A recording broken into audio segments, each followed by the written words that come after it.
대통령이 포항을 방문한 가운데 경상북도와 포항시는 근본적인 주거 안정 대책을 요청했습니다.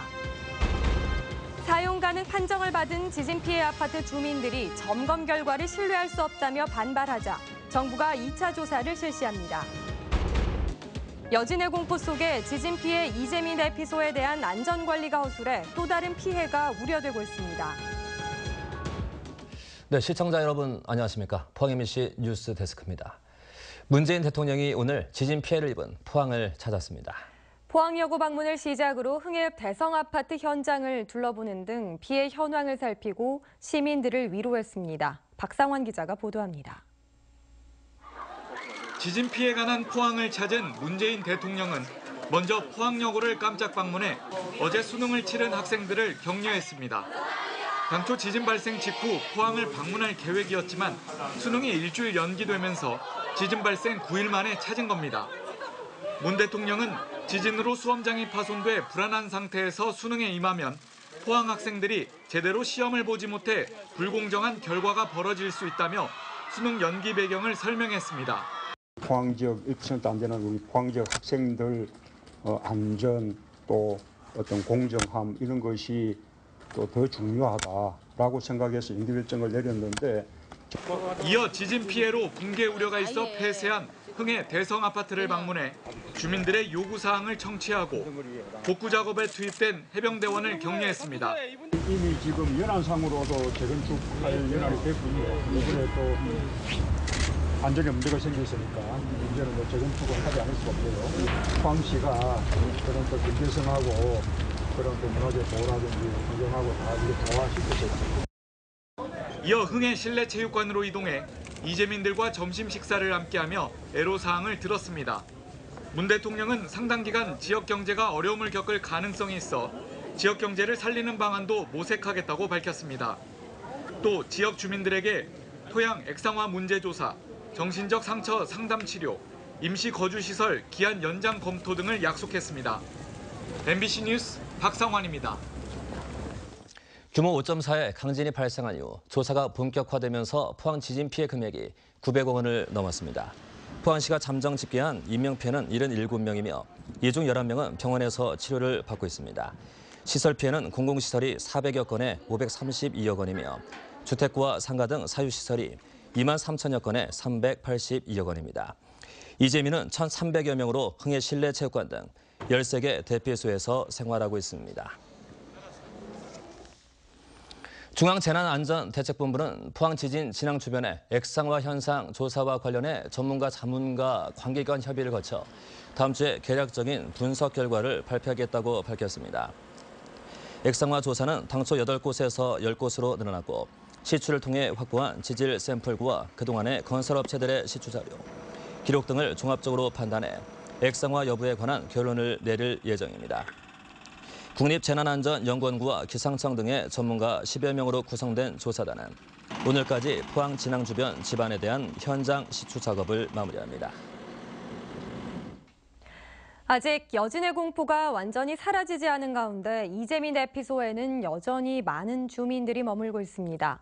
하지만 취재 결과 대피소 출입구가 한 곳밖에 없는 등 안전관리가 허술해 또 다른 피해가 우려되고 있습니다. 장미쁨 기자가 보도합니다.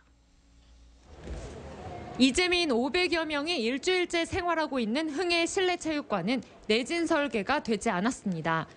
그런데도 모두 200여 개의 텐트가 2층까지 차려져 있습니다. 천장에는 대형 스피커와 조명이 달려 있습니다.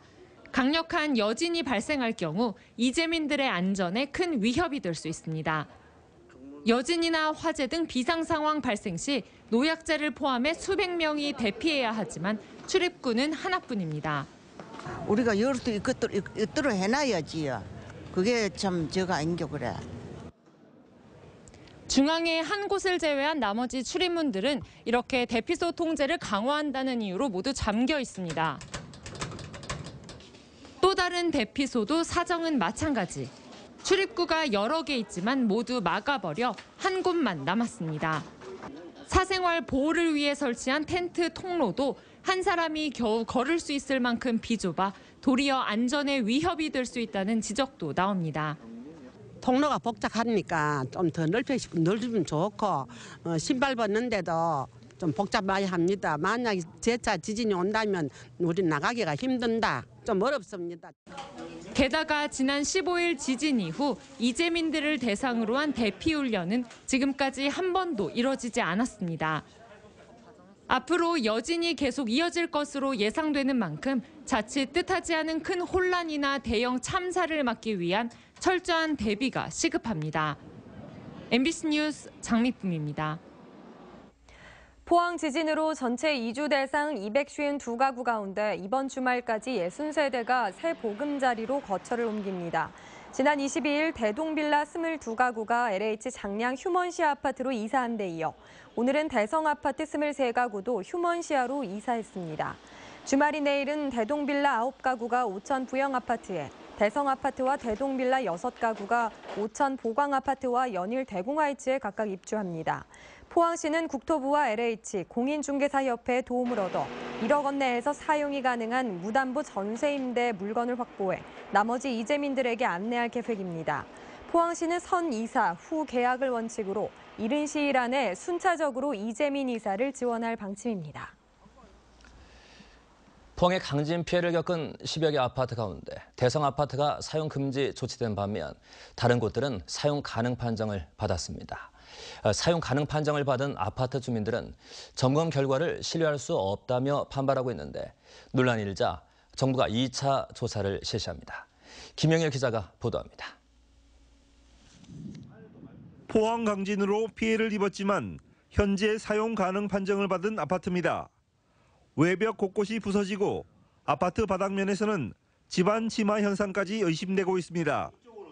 실내 벽체에도 큰 균열이 발생했고 갈수록 정도가 심해지고 있는데 문제가 없다는 행정기관의 조치에 주민들은 분통을 터뜨립니다.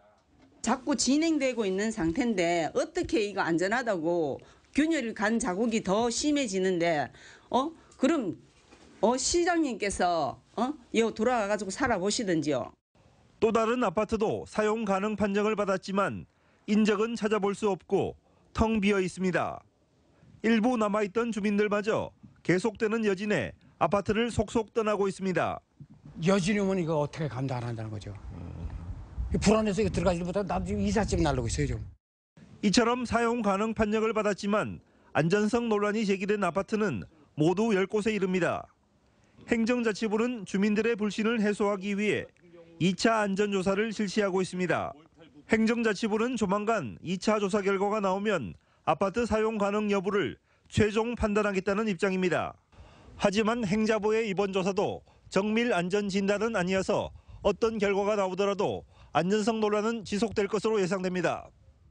이 때문에 객관적인 정밀 안전 진단이 시급한 상황이지만 아파트 입주민들이 막대한 비용을 자부담해야 되기 때문에 제도적인 지원 방안이 필요하다는 지적입니다.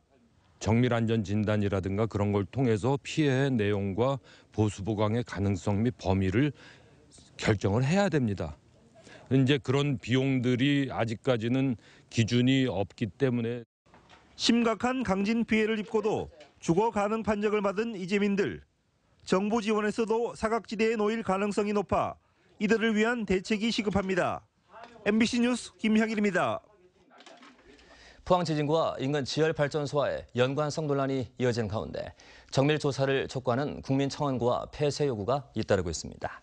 청와대 홈페이지에 개설된 포항 지열발전소 건설이 지진에 미치는 영향이 없는지 밝혀주세요라는 내용의 국민청원에는 16,000명이 넘는 시민이 동참했고 지열발전소 건설 중지와 폐쇄를 요구하는 제안글들이 잇따르고 있습니다. 산업통상자원부는 지열발전소와 포항 지진과 연관성을 규명하기 위해 국내외 전문가가 참여하는 정밀 조사에 들어가기로 했고 포항시는 지열발전소가 지진에 영향을 미쳤을 경우 소송 등 강력한 대응에 나서겠다고 밝혔습니다.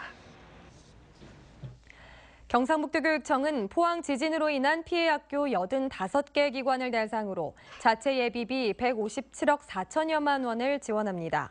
교육청은 지진 피해 학교 148개 기관 중 1차 긴급 복구비 30억 원을 투입한 이후 추가로 85개 기관에 자체 예비비를 들여 복구에 들어갔다고 밝혔습니다. 또 이번 지진 이후 교육부와 민관 합동 안전점검에서 구조물에 손상을 받았다고 판단되는 8개 교사동에 대해 긴급 정밀 안전진단을 진행하고 결과에 따라서 개축이나 보강 등을 추진합니다. SK그룹은 지진 피해를 입은 포항 지역 주민들을 위해 20억 원을 지원하고 관계사별로 다양한 지원에 나서기로 했다고 밝혔습니다. SK E&S와 자회사인 영남에너지서비스는 어제 포항시에 성금 7천만 원을 전달했고 SK텔레콤은 대구 지역 직원들이 포항에서 자원봉사를 하고 있으며 이재민들에게 필요한 각종 생필품을 제공하고 있습니다. SK건설은 포항시 요청에 따라 지진 현장 건축물 안전진단을 위한 구조기술사들을 파견했으며 아파트 공사 현장에서 사용하던 장비와 인력을 지진 복구 작업에 지원할 예정입니다. 포항시와 새마을회는 오늘 종합운동장에서 회원과 시민 등 1,500여 명이 참여한 가운데 2만 폭이 사랑의 김장 담그기 행사를 열었습니다. 특히 올해는 지난 15일 지진으로 피해를 입은 흥해 지역 주민들과 복지 사각지대에 있는 장애인과 홀몸 노인, 소년, 소녀 가장, 사회복지시설 등 어려운 이웃들에게 김장김치 3,500박스를 전달할 예정입니다. 그리고 들어주시면 포항 지역 지진 피해 주택과 상가가 2만 2천여 곳에 이르고 있지만 수리와 복구 인력이 부족해 피해 주민들이 애를 태우고 있습니다. 이번 지진으로 포항에서는 주택 2만 1,000가구와 상가 1,400여 가구에서 포항시 추산 382억 원의 피해가 발생했지만 현재까지 응급조치로 낙하물과 콘크리트 잔해 제거도 완료되지 않은 상태입니다. 네, 이상으로 포항 MBC 뉴스데스크를 모두 마치겠습니다. 시청해주신 여러분 고맙습니다.